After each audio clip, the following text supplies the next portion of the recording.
I just got back. I did a bunch of shows in London and I came back. And my favorite thing about performing abroad is that when you're performing for foreigners, they don't know who you are. So I start the show by saying anything. There I start the show by saying things like, guys, I'm a major celebrity back home in India. Major celebrity. Fans are standing outside my house all the time to take pictures. I get mobbed on the streets. Wherever I perform, the sales of lingerie goes up because women throw their panties on stage. It's a tough life. It's a tough life being a celebrity. But I cannot see that here. Because we are in Bangalore and you guys know the truth.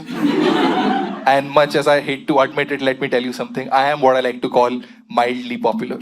I'll tell you how popular I am. If I am walking on the streets of Mumbai, and if there's a group of people standing, one of them will recognize me.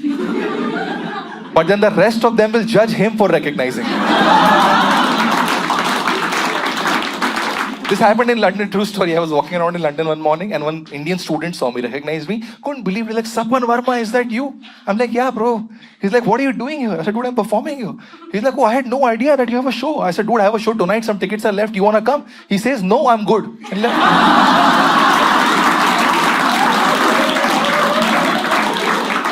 Why would you do this foreplay with me? Why would you do this? Once something nice happened, I was at the Mumbai airport waiting for my bags to come in. 2 teenagers recognized me. Like, finally somebody recognized me. They came to me saying, we really like your videos. Can we take a selfie with you? They took a selfie, they left. Sweet moment. But looking at them, another old Indian uncle came up to me. Took a selfie with me. And then he said, thanks, but who are you? And I was like, sir, my name is Sapan. I am a stand-up comedian. He goes, you don't look like one. Tell me a joke. So that's how my career is going now. So we have time. People are getting upset and offended by comedians a lot. Though I've noticed live show audience is far better in that case. Live show audiences usually don't get offended. Because you guys are here for comedy. You know these are just jokes. I don't really mean any of this. And most importantly, you have already paid for the show. If you pay and then you still get offended, then you are the bigger loser in this transaction. I have your money. The live show audiences are far nicer, but I've noticed online is where it gets tricky, right? You upload a joke, people take it out of context, people get upset, they troll you and all. And these days people are getting like upset, not even by comedians' jokes, by comedians in general. Like last year when I had to come to Bangalore, I was promoting the show on social media everywhere, and I did the mistake of going to Twitter to promote the show. Because all I said on Twitter was, hey guys, performing in Bangalore, would love to see you there, here's the ticket link. The first comment that I got on Twitter was, Aurangabad mat aana gandu.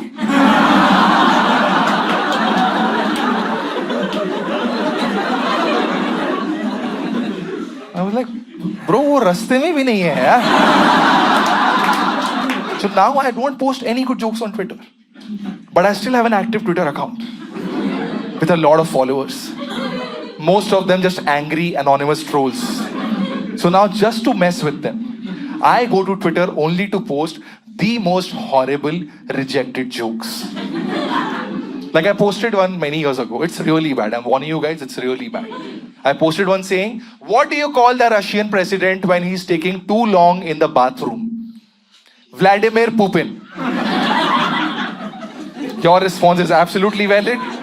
Because this is exactly how this joke performed on Twitter also. This joke got exactly 1 retweet. 1.6 million followers, only 1 retweet. I have no idea who retweeted this, but I salute their sense of humor. Okay, that guy is a platinum member of the non-existent Sapan Verma fan club. Because everybody else was very angry. One guy replied in all caps saying, you should be ashamed of calling yourself a comedian. I replied saying, free में ऐसे jokes मिलेंगे, अच्छे joke चाहिए, पैसे देके show पे आ.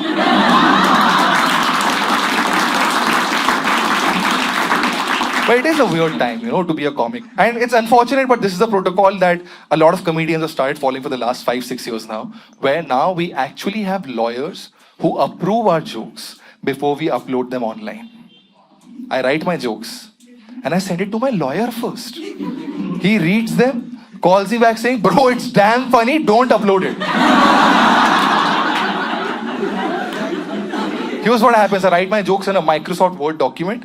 I email the Word doc to my lawyer. My lawyer replies with a Microsoft Excel sheet where he puts my jokes in different columns, highlights them in different colors, along with feedback.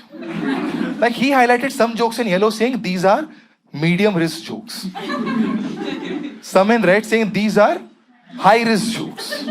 And I was like, what's the difference between the two? He was like, in one they will just abuse you, in the other they might kill you. And I was like, who is they? He's like, if I tell you, they might kill me.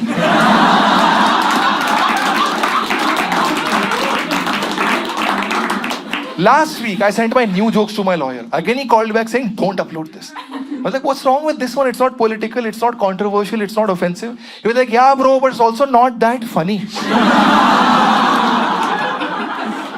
And look, man, I don't want you guys to think and take this away from this show that India is a terrible country to do stand-up. That's not the case. It's a beautiful country. I love performing stand-up here. As long as you don't talk about like politics or religion or sex jokes or, national figures or politicians or dead baby. There's an Excel sheet I will share with you after the show.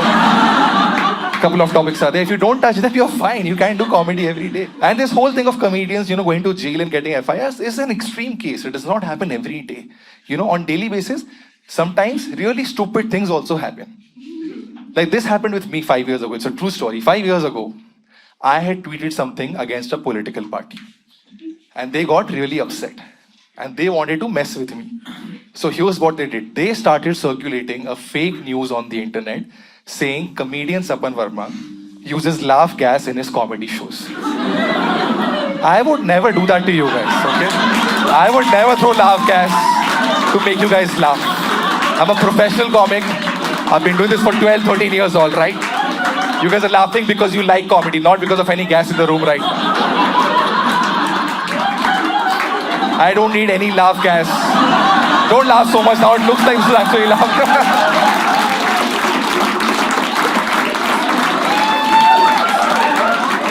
Man, I'm so glad this joke worked. Can I tell you something? Just to do this one silly joke, I had to rent this smoke machine.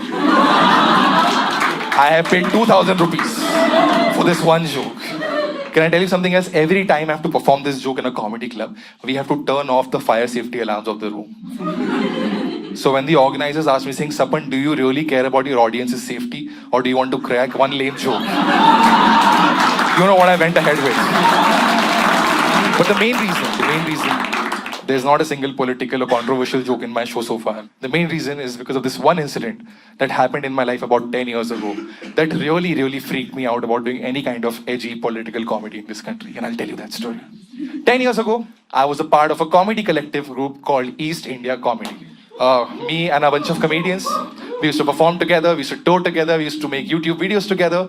And on our YouTube channel, we used to do an online news comedy show called EIC Outrage, where every week we would pick up a trending topic from the news and we would make educational, funny videos about it. Okay?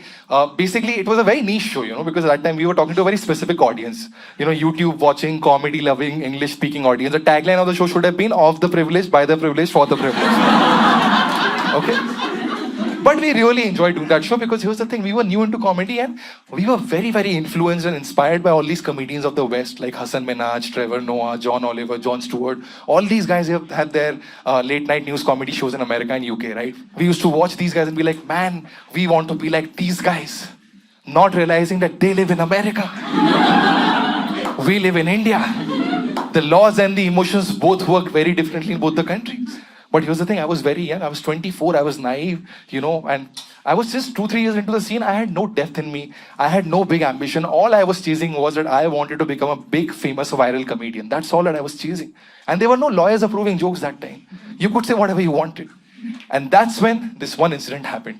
A very respected classical singer from Pakistan named Ghulam Ali was supposed to perform in Mumbai. Tickets were sold out, the concert was full, people were very excited about this event. But just a few days before Ghulam Ali's concert, a political party got up. A political party who I will not name. Because I like living. Also, lawyer has said no. But for the sake of this story, I do have to address them, bring them up again and again. So let's just give them a nickname. But they cannot be named, so let's just call them Voldemort.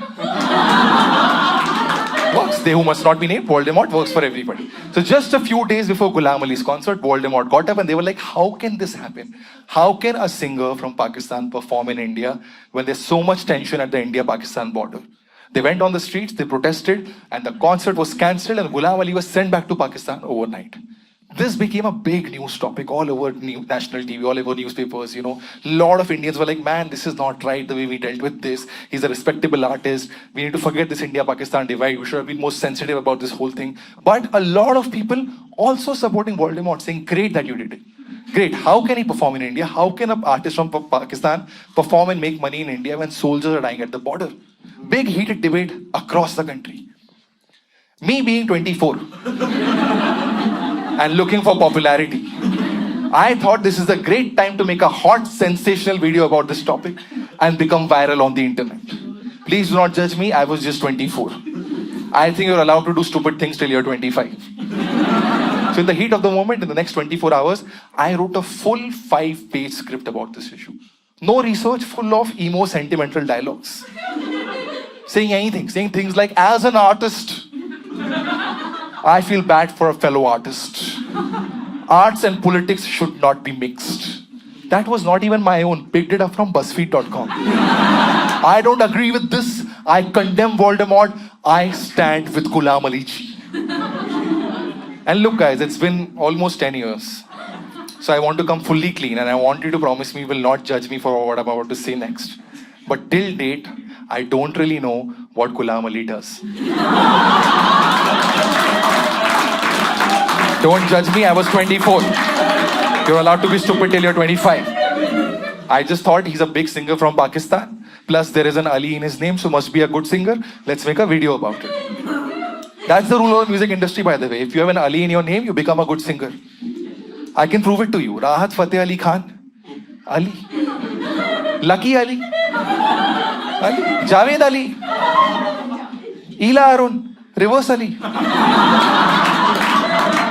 Even in the West, do Aliba.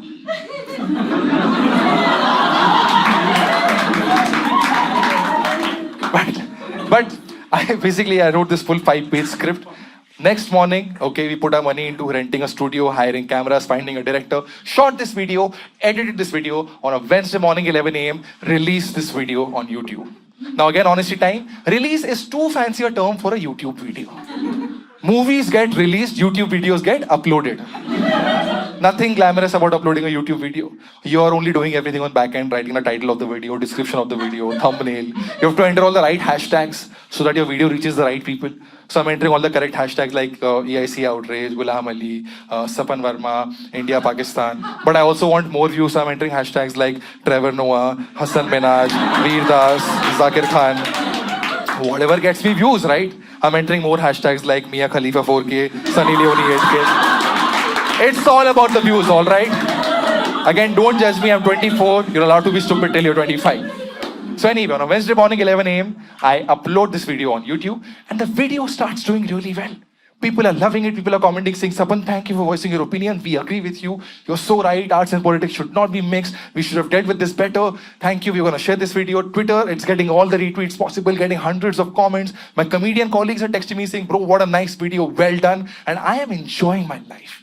I am on a high, thinking in the next 24 hours, this video is going to hit millions and millions of views on the internet, and I'm going to become the biggest comedian in India. Cut to 4 hours later. I'm sitting in the living room, reading all the comments, enjoying my high, and my intercom phone starts ringing. Now, whenever the intercom phone rings, I never pick it up. Because in my head, intercom means my dad's phone. Because my dad is a member of the building committee. You guys are building committee? So every building forms a committee that consists of the oldest uncles of the building. And they come together every Sunday morning. And whichever young person in the building is having a good time, they ruin their life. They're like, how can they enjoy when we are about to die? But to their credit, they also do all the maintenance work of the building, right? Electricity, repairs, paying the staff, and all of those things. So the reason I don't pick up the intercom phone usually is because usually it's people from other apartments calling my dad asking for help. Hey, uncle, there's no water in 205, can you help? Uncle, the Wi-Fi is down on 802, can you help? And my dad tries to help them, right? So that day, the phone was ringing, I didn't bother. My dad was in the bedroom resting. So he just shouted saying, Sapan beta, can you please pick up the phone? And I go, I'm not going to answer it. I'm going viral on the internet. Don't talk to me. my dad, poor guy, walks all the way from the bedroom to the living room, picks up the phone. The security guard from the main gate of a building tells my dad, sir, there's a guy named Mr. Ashok who's here to meet Sapanji. My dad says, there's a guy named Mr. Ashok who's here to meet you. And I go, I don't know who he is. I'm going viral on the internet. Don't talk to me. The security guard starts describing the person. He says, sir, there's a guy outside a building. His name is Ashok. In his one hand on his mobile phone, he's playing Sapanji's video, asking, this guy lives in this building only, right? And in his other hand, he is carrying Voldemort's ID card along with him. When I heard this, little bit susu came out. Little bit. Just 2-3 drops. Trickling down my inner thigh. Just 2 wounds zindagi ke, that's it. So I kind of panicked a little bit. So I was like, Dad, tell him I'm not at home. Keep the phone. Get away from the phone. My dad says, okay. He says, Sapan is not at home. Keeps the phone. Now the problem with this story is that till this point in the day, I had not told my own parents that I have made this beautiful video. Not because I was trying to hide it from them or something, but to be very honest, my parents, not exactly my target audience. They don't watch all this urban English comedy happening in pubs and all. My parents grew up watching a lot of TV comedy, Movers and Shakers, you know, the Great Indian Comedy Show, Laughter Challenge, all these things. And not that one is better than the other, it's just a matter of personal taste. Like my parents love watching the Kapil Sharma show. Love watching it. Every weekend, Kapil Sharma show comes on TV. We all sit together as a family and watch the show. Every time Kapil Sharma cracks a great joke, my dad looks at him, laughs, turns around, looks at me.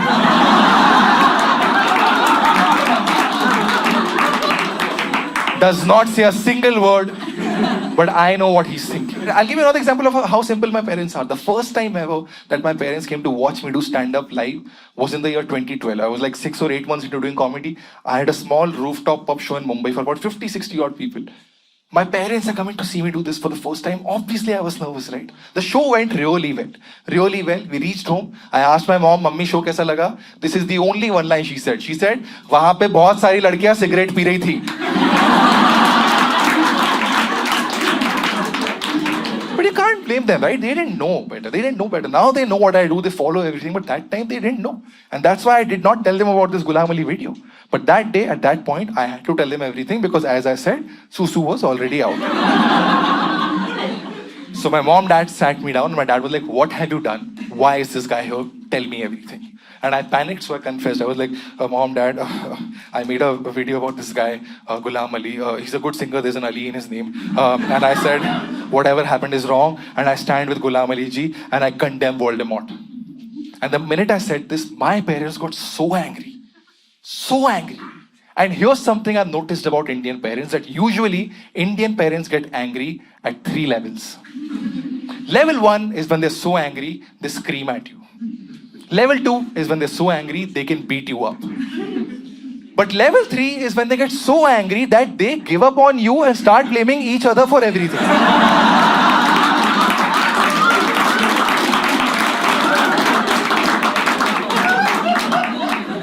That day, that's where we directly began. Because the minute I said all of this, my mom and dad forgot that I exist. Turned to each other, started fighting like little children.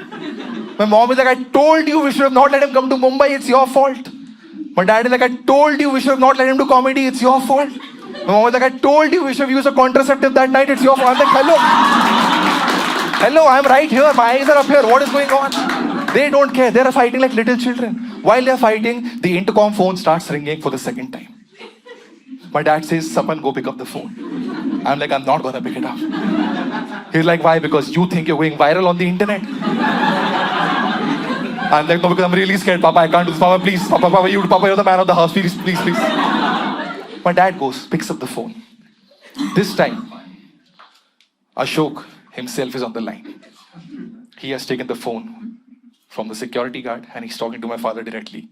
And he says, sir, I wanted to meet Sapanji. Where is he? My dad replies saying, Sapan is out for work. He won't be home before 10 p.m. tonight. So please come back tomorrow.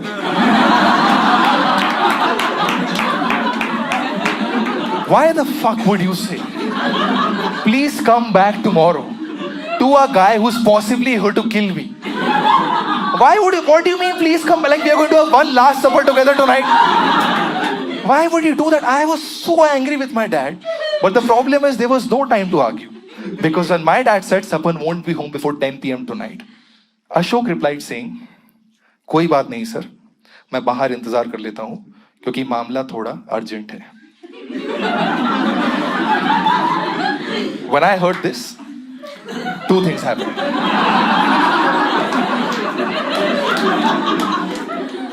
Number one, you're absolutely right. Congratulations. 5 points to Gryffindor. And number two is that I got so scared and so paranoid that my opinion about Ghulam Ali changed on the spot. I was like, screw this guy, I don't care. Forget performing in India, ban him from performing in Pakistan also, I do not care. इसको एक कमरे में ताहिर शाह के साथ lock कर रखो, that's what he deserves. Siachen में हमारे जवान मर रहे, इसको गाने गाने आप एक कोक स्टोरी करा दो, हट. Guys, I'm 24, my opinions are very fragile, all right? Because at this point, I have got full panicky, and when I go full panicky, I start creating scenarios in my head and doing dumb things. I'm drawing all the curtains of the windows, thinking there's a sniper standing in the next building to shoot me from there. I ran to the main door of the house, started locking the main door, started blocking it with furniture. My dad is like, beta, that's a plastic chair from Neil Kabali. उससे कुछ नहीं होने वाला. I am not getting any of this. I'm like, I need something to fight back. If somebody comes home to kill me, I need something to fight back. I ran into the kitchen, picked up the first knife I saw. My mom is like, उस चाकू से प्याज नहीं cut रही है 6 महीने से. लोगों को कैसे मारेगा इससे? Again, she turned to my dad. She's like, this knife is not working. This is also your fault. I'm like, dude, stop, please. This is not about you guys. Please stop. Chaos at home. While all of this is happening, my phone is constantly ringing. I go to see, it's my girlfriend calling. She's like, why aren't you responding to my text? What's happening? I'm like, dude, there's a guy under my building. We don't know what to do. We're all very paranoid. She also freaked out. She was like, listen, I'm leaving office. I'm coming to your house right away. But what are your managers telling you to do? And I was like, oh shit, I forgot I have managers also. Sometimes it happens when you panic, you forget the basics. I was like, let me speak to my managers. I called up my managers. Now, managers are people who tell you what you are not supposed to do right after you do it. That's their job in any industry. So I called them up. They also freaked out for a bit. But thankfully, my managers came back with a proper plan, because here's the thing, apart from managing me and a bunch of other comedians, my managers also used to manage AIB and Kunal Kamra.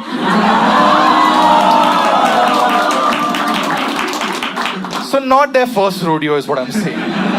So they were like, Sapan, listen to us very, very carefully. We need to follow these 3 steps right away to make sure that you and your family are safe. Step number 1, make sure no outsiders enter the building for the next couple of hours. Only residents allowed. Check their ID cards. Check them twice if you have to, but no outsiders, only residents.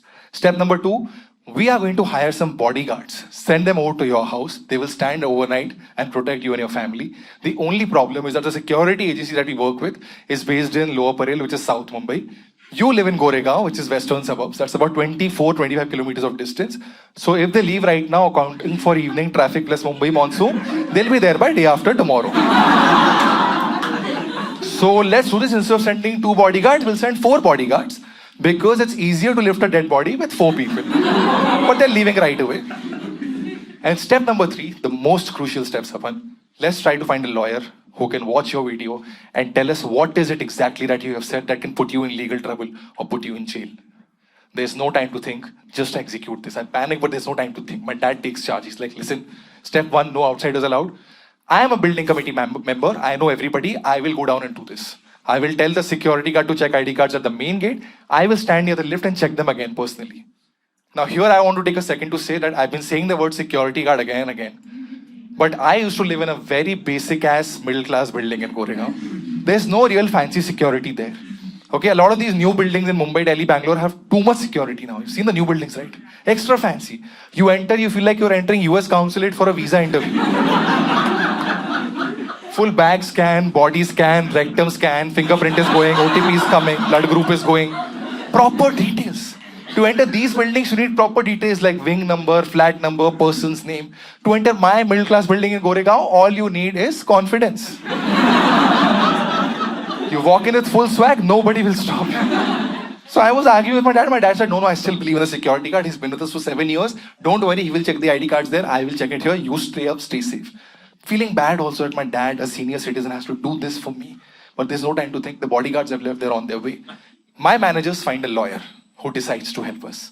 He watches my video, calls me back, and he says, and I quote, देखिए सपन जी, वैसे legally आपने कुछ गलत नहीं कहा है, but then you know.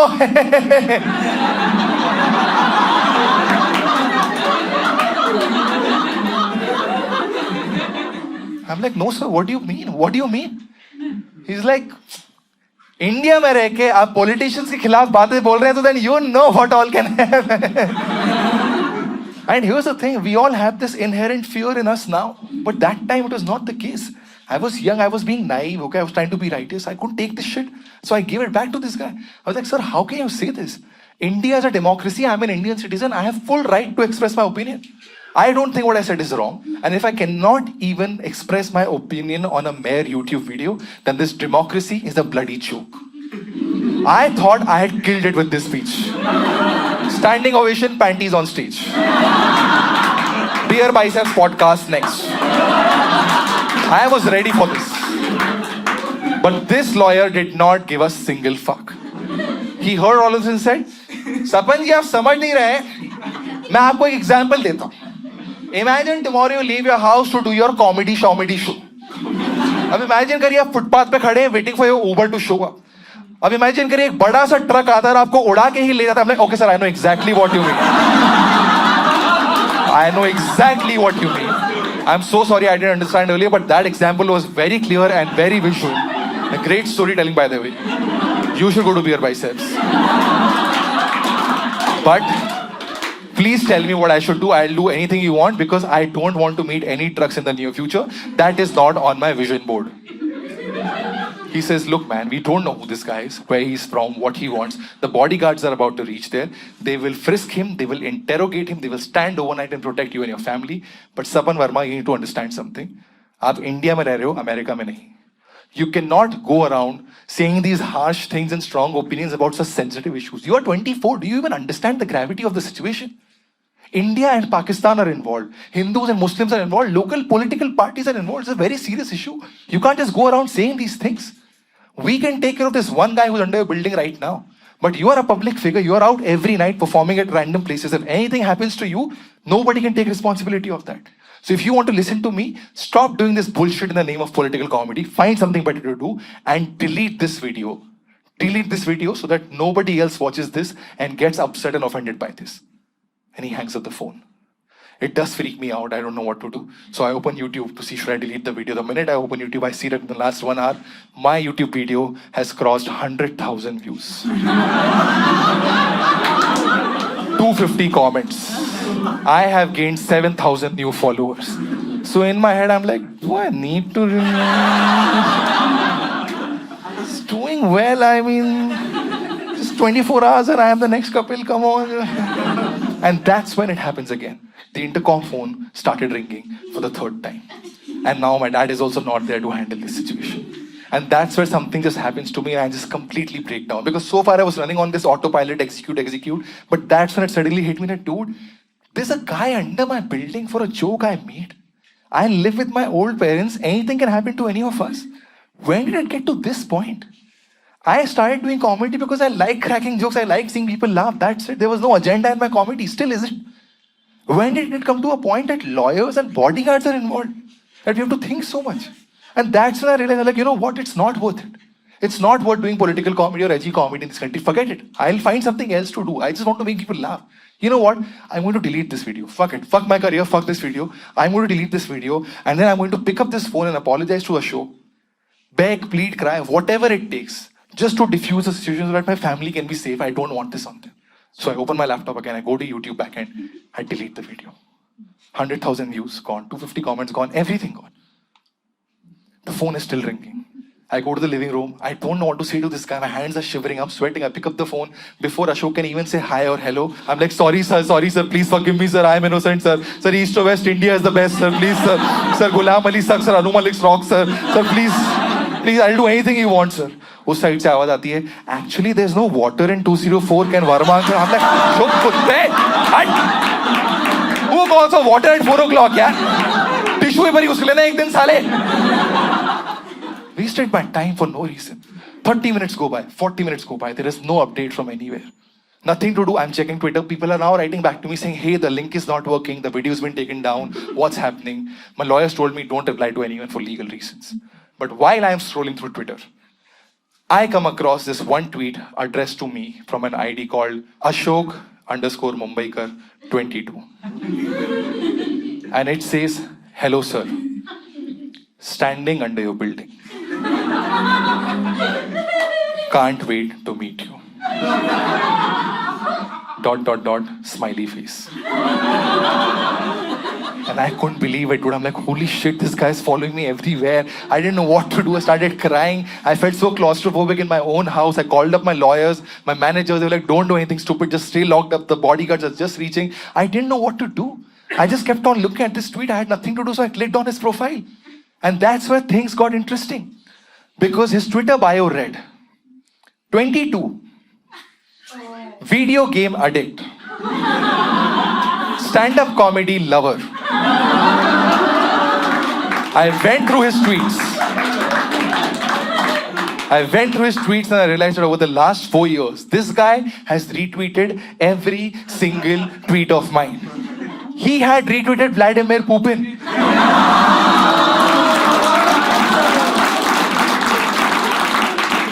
And I couldn't believe it. I'm like, no. If this is what he's retweeting, he's not here to kill me. If this is his sense of humor, he's a platinum member of the non-existent Sapan Verma fan club. I need to know what is up. I DM'd him on Twitter, asking him for his contact number. He replied within 10 minutes. As soon as he replied, I immediately called him back from my mother's phone. Because that's the macho man that I am, ladies. Putting my mom in the line of fire. Feminism 101, equal rights, equal opportunities. That's what I believe in. I called him back from my mother's phone and I asked him what the situation is. This is exactly what he tells me. He says, sir, my girlfriend is a big fan of yours. So last night after watching your show at the comedy club, we both followed you back home on a bike to see where you live. It's her birthday tomorrow. I wanted to surprise her by recording a happy birthday greeting from you to her on my phone. I thought you're a big fancy comedian. You must be living in a big fancy building with crazy security, not a middle class building like this. And your security will not let me in. So just to scare them and enter your building, I photoshopped a Voldemort ID card.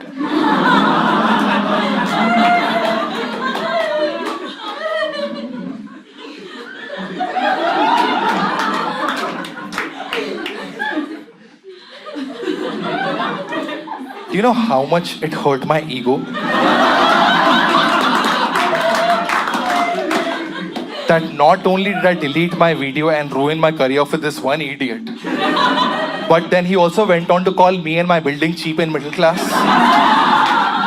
And do you know how much I had to apologize to every single person in my life for creating fictional scenarios and causing stress for no reason whatsoever? My dad actually got upset that nobody came home to kill me.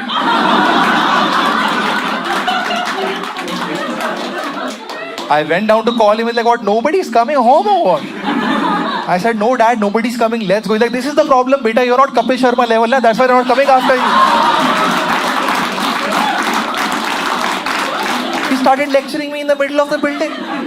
I got so upset, I started screaming at this Ashok guy. I'm like, what is wrong with you? Why would you do this to me? He started crying. He's like, sir, why are you screaming? I am just 22. You're allowed to do stupid things till you're 25.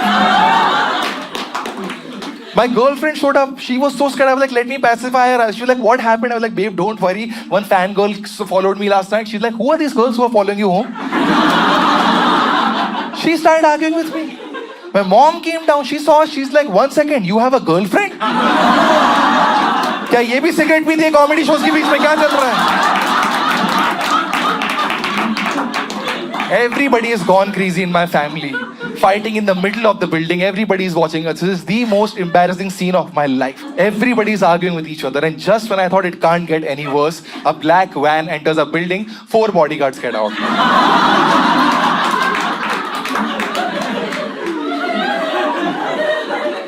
4 muscular dudes with sunglasses. The main guy came running toward me like, sir, tell us who do we have to protect? We are armed and ready. But I was like, what do I tell this guy? This is so embarrassing. So I was like, let me just cut it short. So I was like, sir, it's okay. There was some misunderstanding. Actually, just one fan had come over. You can leave. He goes, fan? Whose fan? Like, my fan, na? You're obviously my fan, not my fan.